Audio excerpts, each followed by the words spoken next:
Jan Suraaj party के संस्थापक प्रशांत किशोर जनसुराज उद्घोष यात्रा के तहत 6 मार्च को पूर्वी चंपारण पहुंचे, जहां उन्होंने प्रेस वार्ता को संबोधित कर विधानसभा चुनाव लड़ने के सवाल पर प्रशांत किशोर ने कहा कि अगर पार्टी तय करती है तो वह चुनाव जरूर लड़ेंगे। पार्टी का फैसला ही अंतिम फैसला होगा। प्रशांत किशोर ने बताया कि राघोपुर से किसी कार्यकर्ता ने चुनाव लड़ने के लिए उनके नाम से आवेदन किया है। आपको बता दें कि राघोपुर से वर्तमान विधायक तेजस्वी यादव हैं और राघोपुर लालू परिवार का घर माना जाता है। प्रशांत किशोर का पीएम मोदी पर बड़ा हमला। उन्होंने कहा कि बिहार में शराबबंदी अगर इतना अच्छा प्रभावी है तो मोदी जी पूरे देश और भाजपा शासित राज्यों में भी क्यों नहीं इसे लागू कर देती। शराबबंदी पर प्रशांत किशोर ने एक बार फिर कहा कि बिहार में शराबबंदी के नाम पर सिर्फ दुकान बंद है, शराब नहीं। होम डिलीवरी की जा रही है। शराबबंदी से ही विकास होता है तो मोदी जी को पूरे देश में शराबबंदी लागू कर देना चाहिए। कम से कम उत्तर प्रदेश में ही शराबबंदी लागू करके देखें। यह मिठाई सिर्फ बिहार वासियों को ही क्यों दिया जा रहा है। बिहार को हजार लाखों करोड़ों का नुकसान हो रहा है शराबबंदी के कारण, और यह पैसा सिर्फ अफसर, नेताओं और माफियाओं के हाथ में जा रहा है। आगे क्या कुछ प्रशांत किशोर ने कहा, चलिए आपको दिखाते हैं। मोतिहारी से अरविंद कुमार की रिपोर्ट। करी थी, उसके बाद पहली बार मैं यहाँ वापस लौटा हूँ। जब हम लोग पदयात्रा यहाँ कर रहे थे तब लोगों से भी इतना परिचय नहीं था और संगठन का स्वरूप भी नहीं था। अब जो पौधा 2 बरस पहले लगाया गया था वो धीरे धीरे बढ़कर थोड़ा बड़ा स्वरूप उसका हो गया है, संगठन बन गया है, पार्टी की अपनी गतिविधियां हैं। तो उसी के तहत मैं यहाँ एक कार्यक्रम में आया हूँ और आने वाले 1.5-2 महीने में मैं पूर्वी चंपारण में 4-5 बार आऊंगा। प्रयास ये है कि हर अनुमंडल में कम से कम एक बार जरूर आए, ताकि पार्टी से जुड़े हुए बहुत सारे साथी जो अब पार्टी में आधिकारिक तौर पर पदाधिकारी हैं, संगठन से जुड़े हुए हैं, उन लोगों से मुलाकात हो सके। साथ में यहाँ पर लोगों से भी मुलाकात हो, उनसे बातचीत हो सके। तो मुझे इतना ही कहना है। आप सब आए हैं, आपका जो सवाल है, अगर आप जो सवाल पूछना चाहते हैं वो पूछ सकते हैं। बहुत बहुत धन्यवाद। लालू जी और नीतीश जी, जहां तक पब्लिकली हम लोग जानते हैं, दोनों ने साथ में राजनीति करी है। लंबे समय तक ये लोग साथ में भी रहे हैं, लंबे समय से एक दूसरे के विरोधी भी रहे हैं। तो जब आप इतनी लंबी राजनीति साथ में करते हैं तो एक दूसरे का बहुत जगह सहयोग भी किया होगा और कई जगह एक दूसरे का विरोध भी किया होगा। तो ये कोई बहुत महत्व का विषय नहीं है। जब आदमी साथ में नहीं रहता है तो कहता है कि हमने ही तुम्हें बनाया था। जब साथ में रहता है तो दोनों में कोई मतभेद होगा नहीं। एनडीए की तरफ से एक चेहरा डिक्लेयर हो गया है, एक तरफ तेजस्वी यादव का चेहरा है। क्या वाकई में बिहार की जनता इन दोनों चेहरों को एक्सेप्ट करेगी या नया चेहरा? एनडीए की ओर से कोई चेहरा डिक्लेयर नहीं हुआ है। ये आप लोग भ्रम मत पालिए और भ्रम फैलाइए मत। ये तो हम जैसे लोग मांग कर रहे हैं कि एनडीए की ओर से नीतीश जी का चेहरा डिक्लेयर किया जाए। एनडीए में अगर दम है तो जिनके चेहरे पर वो लोग सरकार चला रहे हैं, क्योंकि नीतीश जी तो सरकार चला नहीं रहे हैं, उनका चेहरा मात्र है। तो एनडीए में अगर दम है, खासकर भाजपाइयों में अगर दम है, तो वो घोषित करें कि अगले मुख्यमंत्री नीतीश कुमार ही होंगे, तब न उनको चेहरा माना जाएगा। बाकी तो नीतीश कुमार मुख्यमंत्री हैं ही। तो अभी तक भारतीय जनता पार्टी की ओर से प्रधानमंत्री जी ने या अमित शाह ने ये नहीं कहा है कि अगले मुख्यमंत्री नीतीश कुमार ही होंगे। प्रधानमंत्री जी आए तो उन्होंने कहा ये बिहार के लाडले मुख्यमंत्री हैं। उन्होंने ये नहीं कहा कि यही अगली बार मुख्यमंत्री होंगे। तो जो लोग भी बिहार की राजनीति को देखते समझते हैं, उनको ये मालूम है कि नीतीश कुमार जी अब नवंबर के बाद मुख्यमंत्री नहीं रहेंगे, चाहे बिहार में परिणाम कुछ भी हो। अगर कहीं एनडीए को सफलता मिल गई तो भी मुख्यमंत्री भाजपा वाले उसको बनाएंगे जिसको अमित शाह और मोदी जी बनाएंगे। बिहार के विधायक उसका चुनाव नहीं करेंगे। और अगर एनडीए को सफलता नहीं मिली तो भी नीतीश कुमार जी मुख्यमंत्री नहीं बनेंगे। तो एक बात तो आप हमसे लिख कर ले लीजिए कि नवंबर में बिहार में नीतीश कुमार मुख्यमंत्री नहीं रहेंगे। कोई मुख्यमंत्री बने, लेकिन नीतीश बाबू मुख्यमंत्री नहीं रहेंगे।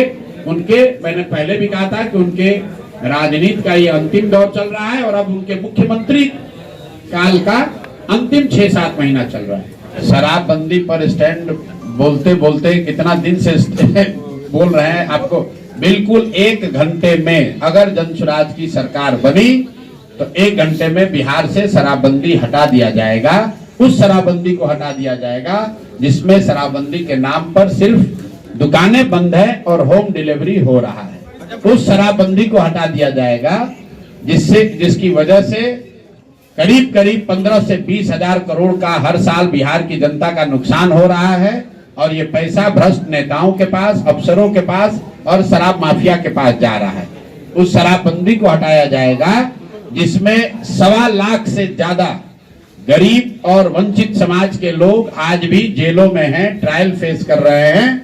और जो बड़े लोग हैं, नीतीश कुमार के सत्ता में बैठे हुए हैं, सत्ता में उनके साथ बैठे हैं, वो खुलेआम शराब का अवैध कारोबार कर रहे हैं। Doctor Nawaz dental, skin, hair and laser clinic Darbhanga. इस क्लिनिक में बाल झड़ना, डैंड्रफ, गंजापन, पिंपल, चेहरे पर झुर्रियां एवं दाग धब्बे, सफेद दाग के निशान, चोट के निशान, चेहरे पर कालापन सहित हेयर ट्रीटमेंट और दांतों का संपूर्ण इलाज होता है। हमारे 2 क्लिनिक है। पहला क्लिनिक नियर मिल्लत कॉलेज रहम खां दरभंगा और दूसरी clinic Gangwara near Mithila power mill Darbhanga. किसी का विकास होता तो पूरे दुनिया में बिहार से ज्यादा होशियार लोग कहीं नहीं हैं। जो भाजपाई यहाँ पर 1 मिनट, जो भाजपाई कह रहा है शराबबंदी के पक्ष में है, मान लीजिए, तो उससे जरा पूछिए कि भाई तुम्हारा तो देश में शासन है, तो इतना बढ़िया मिठाई तुम लोग बिहार के आदमी को काहे दे रहे हो? यूपी में भी लागू कर दो, मोदी जी पूरा देश में लागू कर दे शराबबंदी। हम स्पष्ट जवाब दे रहे हैं कि जनसुराज की सरकार बनी तो 1 घंटे में शराबबंदी हटा दिया जाएगा, पीरियड। राज्य के उप मुख्यमंत्री हैं, राज्य के उप मुख्यमंत्री हैं वर्तमान में। भाई 1 मिनट, आपका काम है सवाल पूछना, मेरा काम है जवाब देना। जरूरी नहीं है कि हम जो कहें उससे आप संतुष्ट हो जाएं। संतुष्ट जनता को होना है। मेरे मत में जनसुराज के ओपिनियन में कोई इफ बट किंतु परंतु नहीं है। हम क्लियर है, जनसुराज की सरकार बनेगी, शराबबंदी को हटा दिया जाएगा, बात खत्म हो गई, आगे बढ़िए। बिहार में और क्या करेंगे उसको लेकर जो 5 बातें हम लोग बता रहे हैं कि बिहार को पहला लक्ष्य ये है कि अगले 10 वर्ष में देश के 10 अग्रणी राज्यों में शामिल कराया जाए। और उस दिशा में जो 5 बातें हम लोग बता रहे हैं, पहली बात कि 15 साल से कम उम्र के बच्चों के लिए बेहतर विश्व स्तरीय शिक्षण की व्यवस्था की जाए ताकि 10-15 साल से कम उम्र का कोई बच्चा आगे चलकर बिहार की व्यवस्था पर बोझ न बने।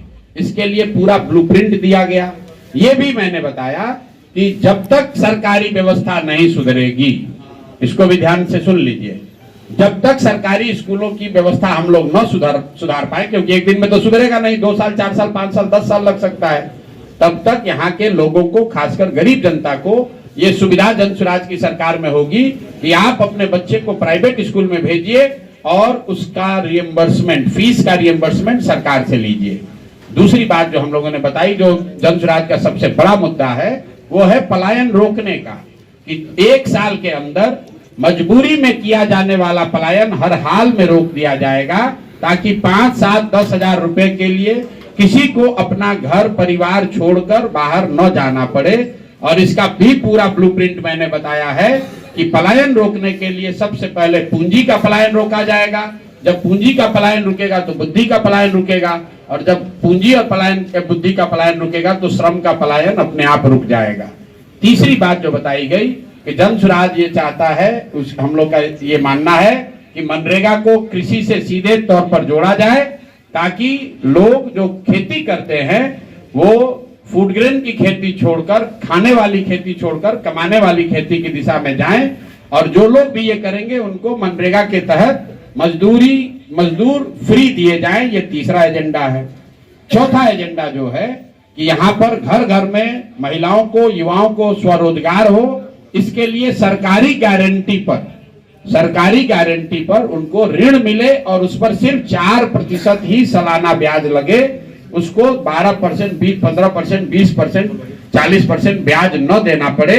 ये जन स्वराज की स्कीम है, यहाँ पर घर घर आमदनी बढ़ाने के लिए, रोजगार लाने के लिए, किसानों के लिए, महिलाओं के लिए, बच्चों के लिए और सबसे अंतिम में वृद्धों के लिए कि 60 साल से ज्यादा उम्र के लोग, महिला और पुरुष दोनों, उनको जो अभी 400 रुपया पेंशन मिल रहा है, दिव्यांगों को, विधवाओं को और बुजुर्गों को जो 400 रुपया पेंशन मिल रहा है, जन स्वराज कह रहा है कि दिसंबर 2025 से उनको 2000 रुपए का पेंशन मिलेगा। प्रधान जी क्या इस बार 2025 के विधानसभा चुनाव में आप भी चुनाव लड़ेंगे या अगर पार्टी ने तय किया तो निश्चित तौर पर चुनाव लड़ेंगे, उसमें कोई दिक्कत नहीं है।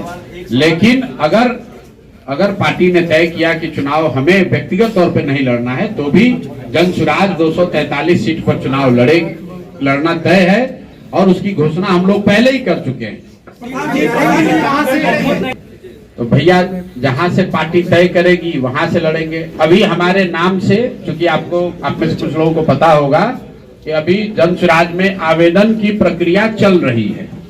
जिसको चुनाव लड़ना है वो लोग आवेदन दे रहे हैं। तो मेरी ओर से, मेरे नाम से किसी ने राघोपुर से आवेदन दिया है, लेकिन अभी एक तय नहीं हुआ है। पार्टी में अगर तय होगा तो लड़ेंगे। अगर बहुमत नहीं आ गया तो क्या किसी के साथ गठबंधन करेंगे या नहीं?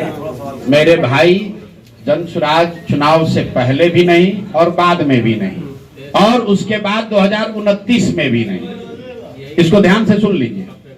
2025 में भी 243 लड़ेंगे और चुनाव के बाद जितना भी सीट आए 2029 में भी 243 ही लड़ेंगे। एक सीट कम नहीं लड़ेंगे। तो गठबंधन का सवाल ही नहीं है, न पहले न बाद में। क्यों नहीं है? जब हम लोग व्यवस्था बदलने की बात कर रहे हैं, जब हम लोग दूसरे पार्टियों से अलग व्यवस्था की बात कर रहे हैं, तो किसी भी लेगेसी पार्टी के साथ अगर हम लोग जाएंगे तो फिर हमारी अपनी बात की क्रेडिबिलिटी नहीं रहेगी। इसीलिए हम लोग को 10 साल मेहनत करना मंजूर है, हारना मंजूर है, लेकिन किसी भी हालत में हम लोग गठबंधन नहीं करेंगे।